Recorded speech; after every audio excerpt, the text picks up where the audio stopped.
Okay, so those of you that saw that, that's what I have done to my socks and trousers prior to doing this video. So why? I'm not turned into some sort of bizarre weirdo. Well, not in that sense, in other senses.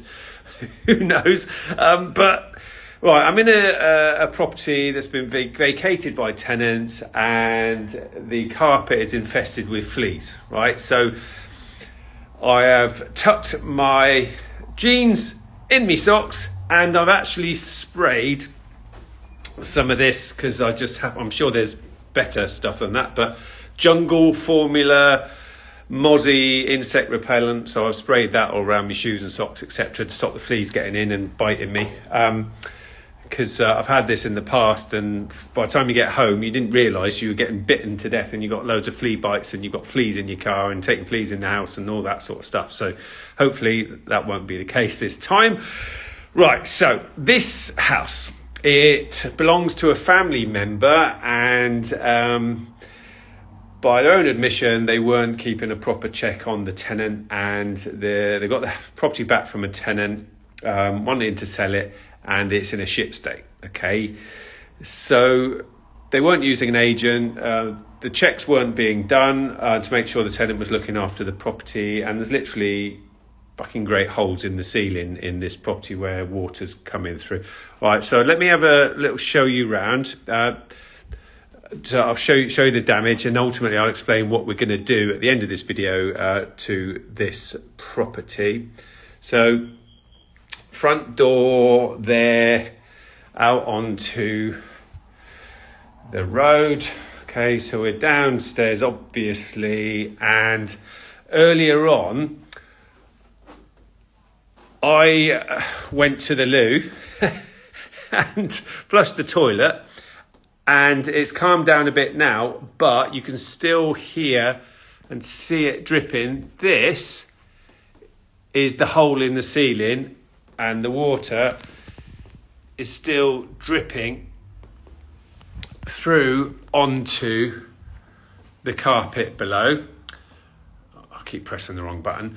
And ultimately, it turns out that has been the case for a long time, where the tenant, every time the tenant flushed the toilet, it was pouring through the ceiling and brought the ceiling down. And it's ruined. All these joists here are completely rotten now.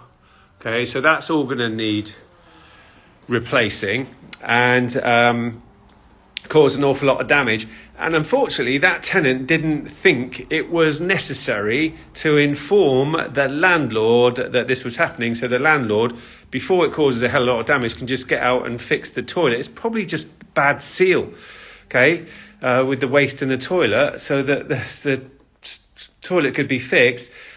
The ceiling wouldn't come down. It wouldn't have caused way over £1,000 worth of damage there. Right. Like I say, I'll explain in a bit what we're going to do to remedy this problem.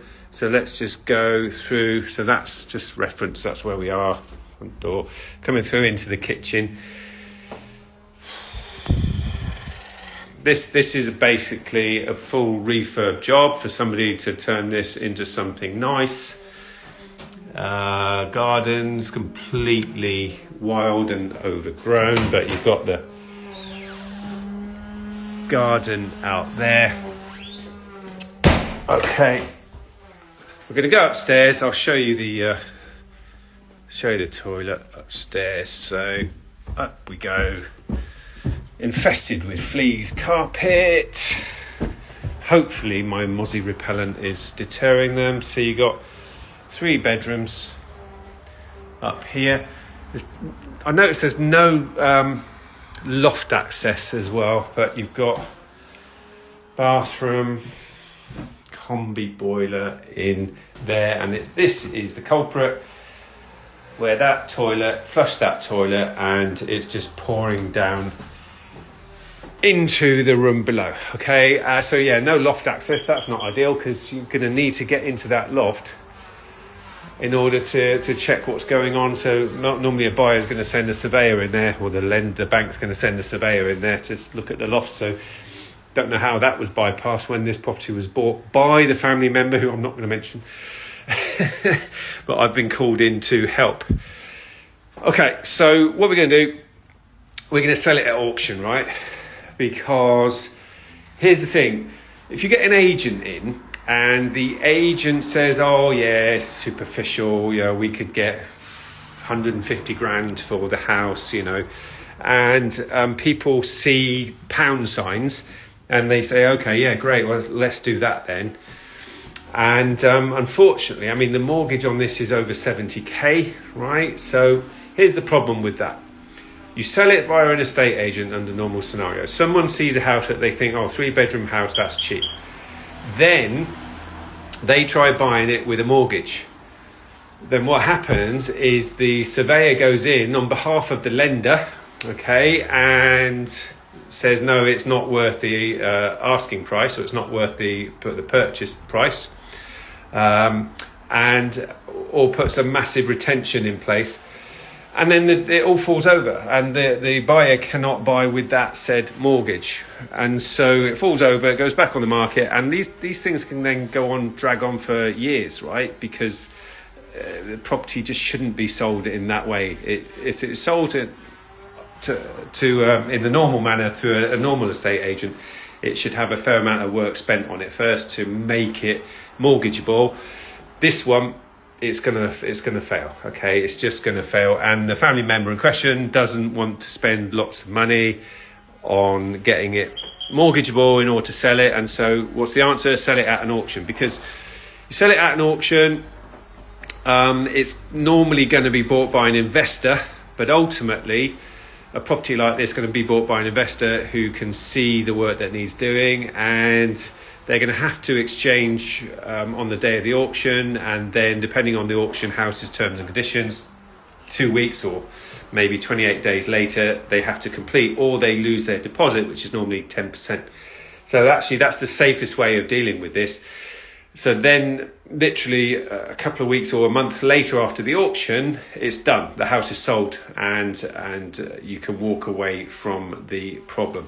So that's what our advice is for this house. Just get it on with an auction house next month, sold the following month, done.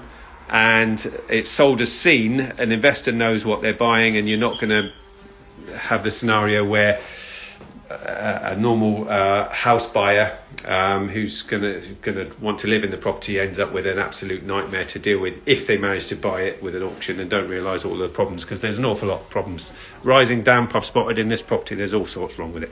So let's just get it sold at auction, walk away from it, get more than the mortgage amount, and just dust yourself down and move on. So hopefully that was helpful, guys, in what to do when you got a problem like this. I mean, this floor is all over the bloody place. Let me show you this. Wow, let me show you that. There's an awful lot going on with this property in terms of joists that need replacing. I mean, that's next to the toilet, so it's probably rotten all the way through. So there's a lot of work doing here, guys. So hopefully that's useful. I'm going to get out of here before I get too many more fleas all over me, because they might not be that bothered about my DEET insect repellent. And then give my advice to the family member, and then push it towards getting it on auction and getting it sold. So here's to your success in property investing. Don't go buying properties like this, not doing the proper amount of refurb and then tenanting it. Make sure it gets properly managed, so that you don't have a tenant allow lots of damage to take place in the property and cause lots of dramas later on down the line. So make sure you like, subscribe, follow, depending on which platform you're following me or you're watching this on. Here's your success in property investing. And from me, the property soldier, remember, your future prosperity needs you to get it right. Take care.